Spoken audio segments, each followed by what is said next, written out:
शहीदों की चिताओं पर लगेंगे हर बरस मेले, वतन पर मर मिटने वालों का यही बाकी निशा होगा। वेलकम, मैं नायक विशाल छेत्री, 3rd बटालियन दी 9 गोरखा राइफल चिंडिक 56 माउंटेन ब्रिगेड की तरफ से आप सभी लोगों का इस कारगिल वॉर मेमोरियल पर हार्दिक अभिनंदन करता हूं। यह कारगिल वॉर मेमोरियल कारगिल शहीदों की याद में नवंबर 2004 को बनाया गया था। इस कारगिल वॉर मेमोरियल को यहाँ बनाने का मुख्य कारण यह था कि कारगिल युद्ध का एक बड़ा भाग दराज सेक्टर में ही लड़ा गया था। इसके अलावा आप लोग जिस स्थान पर खड़े हैं, यहाँ से उन पहाड़ियों की चंद एक चोटियां नजर आती है जहाँ पर पाकिस्तानी आर्मी अपना कब्जा जमाए बैठी थी, जिनके नाम इस प्रकार है। आपके सामने जो पहाड़ी दिखाई दे रही है, नाम तोलोलिंग। अगर आप लोग अपनी नजर थोड़ा बाएं की ओर स्काईलाइन पर ले जाए तो 3 पिंपल दिखाई देते हैं, जो अभी बादलों के कारण दिखाई नहीं दे रहे हैं। नाम तोलोलिंग टॉप। तोलोलिंग टॉप से बाएं की ओर बढ़ता हुआ इस पर अगर आप लोग अपनी नजर पूरा बाएं की ओर स्काईलाइन पर ले जाए तो 2 नोकीली चोटियां दिखाई देती है। दाहिने वाली नोकीली चोटी जो भी बादलों के कारण दिखाई नहीं दे रही है, नाम टाइगर हिल। टाइगर हिल से बाएं की ओर बढ़ता हुआ इस पर, उसी स्पर पर दूसरी नोकीली चोटी जो हल्की बर्फ से घिरी हुई है, नाम राइनो हॉर्न। टाइगर हिल और राइनो हॉर्न के बीच चंद एक पोस्ट हैं जो यहाँ से दिखाई नहीं देते, जिनके नाम इस प्रकार हैं: इंडिया गेट, हेलमेट टॉप, शिवलिंग पोस्ट और रॉकी नॉप। वापस राइनो हॉर्न। राइनो हॉर्न से बाएं की ओर बढ़ता हुआ इस पर सबसे बाएं वाला ऊंचा टॉप जो पूरा बर्फ से ढका हुआ है, जो कि फार डिस्टेंस पर दिखाई दे रहा है, नाम .4875। .4875 को हम बत्रा टॉप के नाम से भी जानते हैं, क्योंकि कैप्टन विक्रम बत्रा यहाँ दुश्मनों से लड़ते हुए वीरगति को प्राप्त हुए थे। आप लोग जिस रास्ते से आए हैं उसे NH1 के नाम से जाना जाता है। यह रास्ता लेह और कारगिल को श्रीनगर से जोड़ता है। घुसपैठ होने के मुख्य कारण यह थे कि शिमला समझौते के तहत 1972 में भारत और पाकिस्तान के बीच यह एग्रीमेंट साइन हुआ था कि विंटर के सीजन में दोनों देश की सेनाएं LOC को छोड़कर कम बर्फीले वाले स्थान पर चले जाएंगे, क्योंकि सर्दियों के मौसम में दोनों देशों की सेनाओं को यहाँ रहने में काफी मुश्किलें होती थी। सर्दियों के मामले में यह स्थान विश्व में दूसरे और एशिया में प्रथम स्थान पर माना गया है। 9 जनवरी 1995 में यहाँ का टेम्परेचर -60 डिग्री सेल्सियस रिकॉर्ड किया गया था। 1998 के विंटर के दौरान जब हमारी भारतीय सेना LOC को छोड़कर कम बर्फीले वाले स्थान पर चली गई, तो धोखे से पाकिस्तानी सेनाओं ने हमारे पोस्टों पर कब्जा कर लिया। 99 के समर के दौरान जब हमारी भारतीय सेना दोबारा अपने पोस्टों पर गई, तो देखा गया कि पाकिस्तान आर्मी के 3 इन्फेंट्री ब्रिगेड तकरीबन ऐसी 400 चोटियों पर अपना कब्जा जमाए बैठे थे। यह इलाका गुमरी से लेकर साउथ ग्लेशियर तक तकरीबन 150 किलोमीटर एरिया कैप्चर किया हुआ था। कारगिल युद्ध 20 मई 1999 को शुरू हुआ और 26 जुलाई 1999 को समाप्त हुआ। इसीलिए प्रत्येक वर्ष 26 जुलाई को विजय दिवस के रूप में इस कारगिल वॉर मेमोरियल पर मनाया जाता है।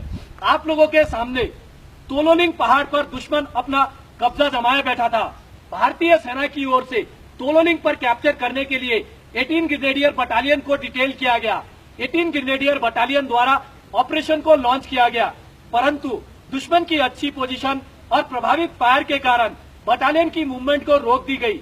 मूवमेंट केवल अंधेरी रात और खराब मौसम में ही सफल हो सका। काफी दिनों के संघर्ष के बाद बटालियन अपना फर्म बेस बनाने में सफल रही। 18 ग्रेनेडियर बटालियन का साथ देने के लिए 2 राजपूताना राइफल को डिटेल किया गया। दोनों ही बटालियनों ने अच्छी प्लानिंग के साथ 20 मई से लेकर 13 जून 1999 तक चले संघर्षपूर्ण ऑपरेशन के दौरान अलग अलग दिशाओं से हमला किया, दुश्मन को मुंहतोड़ जवाब दिया और दोबारा तोलोलिंग पर कैप्चर किया। इस ऑपरेशन के दौरान भारतीय सेना को काफी नुकसान उठाना पड़ा। इस ऑपरेशन के दौरान भारतीय सेना के 4 ऑफिसर, 3 जूनियर कमीशन ऑफिसर और 33 जवान वीरगति को प्राप्त हुए। तोलोलिंग पर अपना कैप्चर करने के बाद भारतीय सेना का ध्यान सीधा टाइगर हिल की तरफ गया, क्योंकि वहां बैठा दुश्मन डायरेक्ट NH1 पर प्रभावित फायर डाल रहा था, जिससे हमारी सेना की कॉन्वॉय और सिविल गाड़ियों को आने जाने में काफी मुश्किलें हो रही थी। टाइगर हिल पर कैप्चर करने के लिए भारतीय सेना की ओर से 18 ग्रेनेडियर बटालियन और 8 सिख बटालियन को डिटेल किया गया। दोनों ही बटालियनों ने अच्छी प्लानिंग के साथ 3 जुलाई से लेकर 8 जुलाई 1999 तक चले संघर्षपूर्ण ऑपरेशन के दौरान तीनों दिशाओं से हमला किया और दोबारा टाइगर हिल पर कैप्चर किया। इस ऑपरेशन के दौरान भारतीय सेना को काफी बड़ा नुकसान उठाना पड़ा। इस ऑपरेशन के दौरान भारतीय सेना के 1 ऑफिसर, 4 जूनियर कमीशन ऑफिसर और 30 जवान वीरगति को प्राप्त हुए और 120 जवान घायल हुए।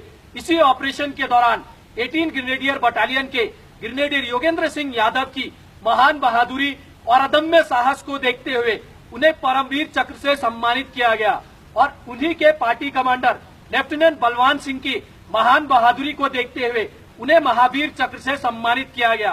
पॉइंट 4875 को हम बत्रा टॉप के नाम से भी जानते हैं। कैप्टन विक्रम बत्रा की महान बहादुरी को देखते हुए उन्हीं की battalion 13 Jammu and Kashmir rifle को पॉइंट 4875 पर कैप्चर करने के लिए डिटेल किया गया और उसी के दूसरे फीचर पिंपल 1, पिंपल 2 और वेलबेक पर कब्जा करने के लिए 17 जाट बटालियन को डिटेल किया गया और ट्विनबम पर कब्जा करने के लिए 2 नागा बटालियन को डिटेल किया गया। तीनों ही बटालियनों ने अच्छी प्लानिंग के साथ 4 जुलाई से लेकर 10 जुलाई 1999 तक चले संघर्षपूर्ण ऑपरेशन के दौरान चारों दिशाओं से हमला किया, दुश्मन को मुंहतोड़ जवाब दिया और दोबारा तीनों पोस्टों को अपने कब्जे में किया। इस ऑपरेशन के दौरान भारतीय सेना को सबसे बड़ा नुकसान उठाना पड़ा। इस ऑपरेशन के दौरान भारतीय सेना के कैप्टन विक्रम बत्रा और कैप्टन अनुज नायर के साथ 59 जवान वीरगति को प्राप्त हुए। इसी ऑपरेशन के दौरान कैप्टन विक्रम बत्रा की महान बहादुरी और अदम्य साहस को देखते हुए उन्हें मरणोपरांत परमवीर चक्र से सम्मानित किया गया और उन्हीं की बटालियन के राइफलमैन संजय कुमार की महान बहादुरी और अदम्य साहस को देखते हुए उन्हें भी परमवीर चक्र से सम्मानित किया गया और कैप्टन अनुज नायर की महान बहादुरी को देखते हुए उन्हें मरणोपरांत महावीर चक्र से सम्मानित किया गया। इसके अलावा कारगिल युद्ध के दौरान जिन जिन बटालियनों ने हिस्सा लिया उन सभी बटालियनों के ऑफिसर, जूनियर कमीशन ऑफिसर और जवानों ने भारत माँ की रक्षा करते हुए अपने प्राणों की आहुति दी है। उन सभी के नाम इस कारगिल वॉर मेमोरियल की दीवार पर दर्ज है। यह कारगिल वॉर मेमोरियल कारगिल युद्ध का गवाह है। आप लोगों के बाएं 1947 से लेकर अब तक इस इलाके में जितने भी शहीद हुए उन सभी शहीदों की वीर भूमि तैयार की गई है, जिन्हें आप लोग देख सकते हैं। आप लोगों के दाहिने हट ऑफ रिमेम्बरेंस बटालियनों की हिस्ट्री है, जिन बटालियनों ने कारगिल युद्ध के दौरान हिस्सा लिया था। ऑपरेशन विजय के कुछ फोटोग्राफ और पाकिस्तान आर्मी के कैप्चर किए गए हथियार, अम्युनिशन, इक्विपमेंट, जिन्हें आप लोग देख सकते हैं। इस कारगिल वॉर मेमोरियल की दीवार पर कारगिल युद्ध के सभी शहीदों के नाम सुनहरे अक्षरों से दर्ज किए गए हैं। आप लोगों के सामने नेशनल फ्लैग, पोल की लंबाई 100 फीट, फ्लैग का size 37 into 25 feet, flag foundation of India द्वारा 26 जुलाई 2012 को विजय दिवस की 13वीं वर्षगांठ पर उपहार स्वरूप भेंट किया गया था। इन शहीदों के बलिदान को हम किन्हीं भी शब्दों में बयां नहीं कर सकते। हम इन्हें सलाम करते हैं, ये देश इन्हें सलाम करता है। अंत में मैं आप सभी लोगों से यही गुजारिश करना चाहूंगा कि आओ झुककर करे सलाम उन्हें।